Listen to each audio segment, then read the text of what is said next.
We are looking at 5 tips for developing your young players in Football Manager 2024, in the hopes that this will help you turn this current ability into that potential ability for all of your young players. So tip number 1 is to first assess who you really want to develop in your youth team.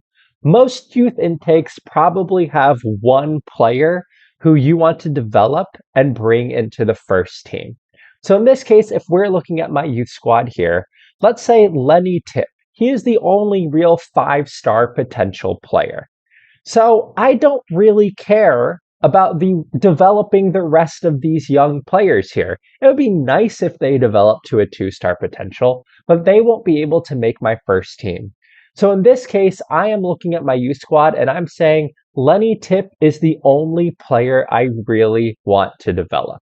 So tip number 1 is if you only have one player you really want to develop, set up your youth training schedule specifically to develop that player. So in this case, if Lenny Tip is my one wonder kid in my youth team, he is a right back. So what do I want to develop as a right back?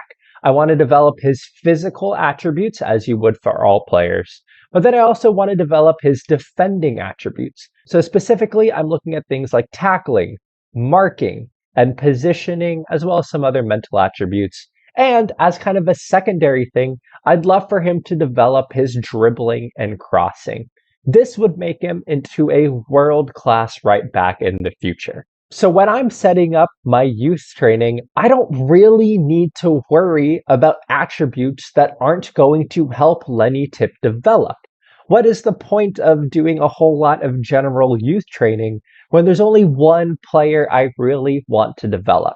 So when you're setting up your youth training in FM24, and let's say you only have one player who you're looking to develop, set up your youth training, specifically tailor it to that one player so they have the best chance of developing. So for example here, I've set up the youth training to specifically be tailored to Lenny Tip. In week 1 here, I have specific physical youth training. This includes endurance, resistance, and quickness training. And the reason that I have done this is to help develop Lenny Tip's physical attributes, but this is also beneficial for all players. But specifically, I want to make sure that I have some physical specific training so that his speed and strength increases, because that's going to be extremely important for him as well as all players moving forward. And then next week, I've included more general youth training. And the reason for this is because you need some general training. You don't want to burn out your player. I actually do need to adjust this. We weren't originally playing the Chelsea under-18s on this Wednesday, so this should be a 2-match per week schedule. But I'm going to intersperse some general training. That way Lenny Tip gets some more well-rounded training, but also because I don't want to burn him out with such high-intensity defensive training, which will be for his unit. But following that, instead of doing, again, like really general training, the next week is defending specific training. We have defensive shadow play. We have defensive engage ground defense, playing from the back, and defending disengaged. All of these things are going to be really good for improving those defensive attributes. If we actually click on what these attributes are focusing on, we have defensive shadow play, which focuses on a lot of those mental attributes. And then if we click on defending and go to things like defending engage, we're looking at marking and tackling and positioning, things we absolutely want Lenny Tip to have. If we go defending disengage, we have more marking and tackling and positioning, things we absolutely want him to have. If we go to ground defense, again, we're working on marking, tackling, and positioning, hugely important attributes for a wingback.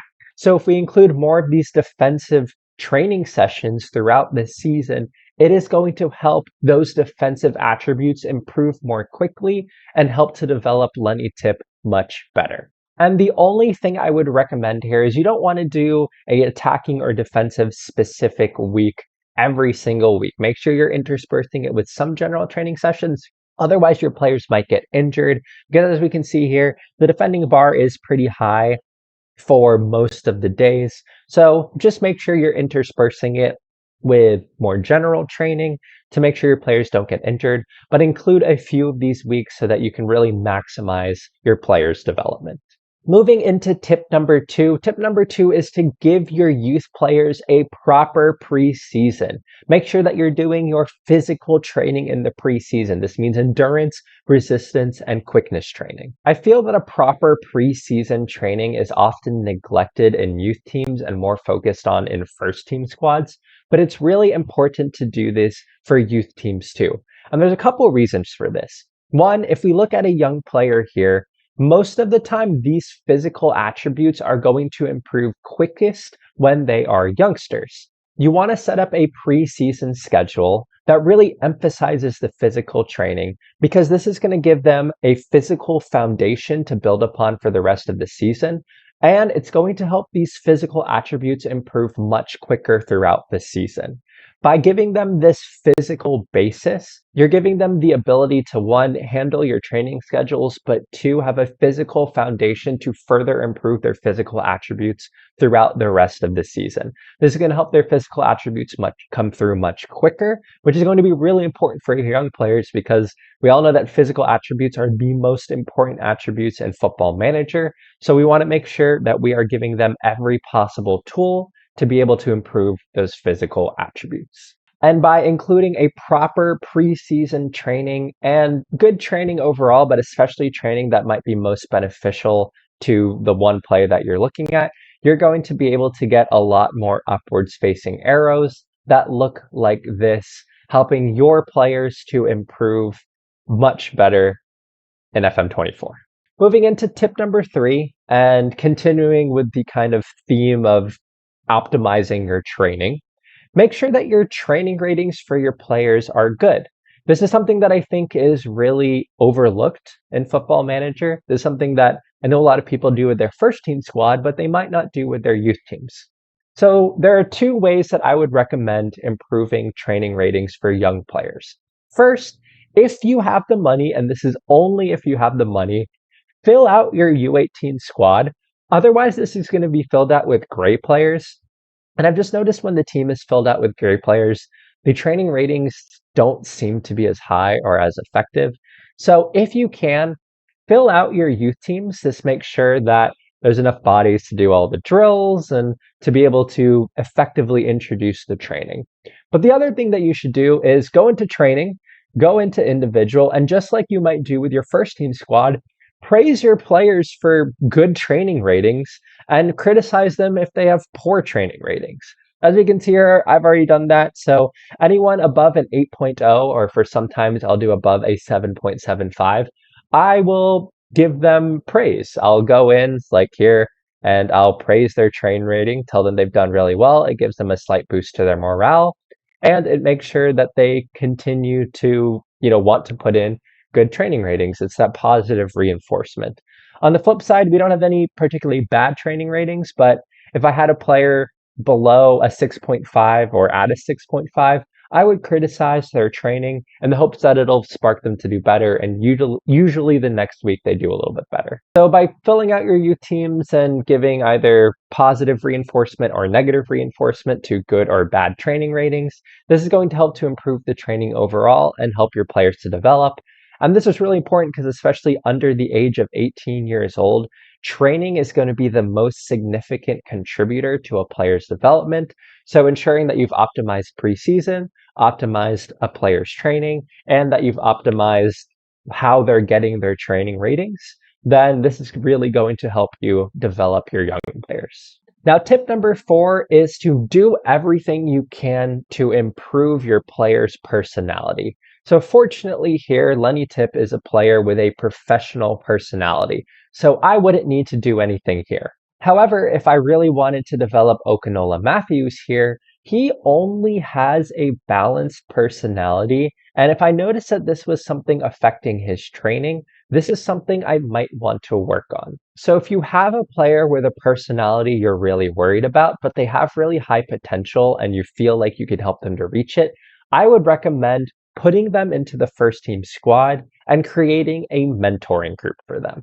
So in case you're wondering how to make a mentoring group, all you have to do is go to training and then go to mentoring, and then you can add a mentoring group here. So this is one specifically I want for Okanola Matthews, so I might title it with his name, and you need at least 3 players in there to start working with them. So what I would recommend doing is adding your youth player to this. So I'm going to scroll through here and find Okanola Matthews. And then you want to add 2 senior players to this group who are going to have a big effect on the player and to have really good personalities.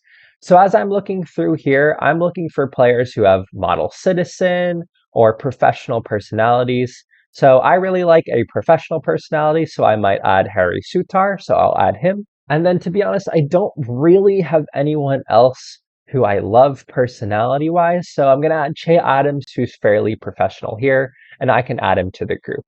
And what you want to see here is that your senior players who are mentoring your younger player have a really big estimated influence on the group, and that your youngster has a significant estimated effect on the group. This is going to put the most effect on the player to hopefully change their personality to a way that you would like. But honestly, the problem here is I wish I had more professional players. I might even wish that I had a player just to help mentor the young players. So if I don't have one in my team and I have transfer budget for it, it's a good idea actually to go sign a player, an older player that might be able to mentor your young players. And if you're looking at signing that player, there are 2 things you really want to look for. One is personality, and 2 is that they have a high reputation so that they'll have a big effect in your group. So what I would recommend doing is doing a new search. And when you go to conditions, go to add a condition, go to general, and go to personality, which personality is right here. Then pick a personality that you like. For example, here, I'm going to choose model citizen, but in particular, I would be looking for things like model professional, professional, or model citizen. These are going to be the best mentors. After you do that, you can click OK. After that, I would recommend sorting by age. You're going to want an older player. You're not going to want someone who's super young. So you can sort by age. Or the other thing you can do is you are going to want a player with a high world reputation. So you can also search by world reputation. And here, now you have pretty much all the players that would be really good mentors. Top of the list is Jordan Henderson, and he would be a great mentor for my team. The reasons for that being he has a model citizen personality and he has a continental reputation. So that's going to be a higher reputation than most of my squad, and he has a really good personality. And finally, tip number 5 is once your players have turned 18, it is a good idea to start getting them out on loan. So a good example of this in my squad is Sam Amo Amaya. He has improved significantly. He is currently on loan at Charlton. He is 18 years old. We have sent him out on loan, and he is absolutely doing really well. And the reason you want to loan them out at 18 definitely, if they're not getting into your first team, is because at 18, at that point, the performing well and playing in a lot of matches is going to be the most important contributor to player development.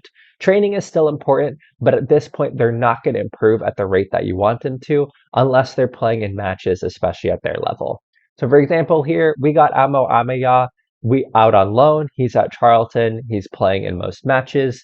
We can see here he has a 6.8 average rating. He's already played 6 matches in a young season. He played 26 matches last season, and he's improving significantly. And if we left him in the under 21s or under 18 squad, he just would not be improving at this rate.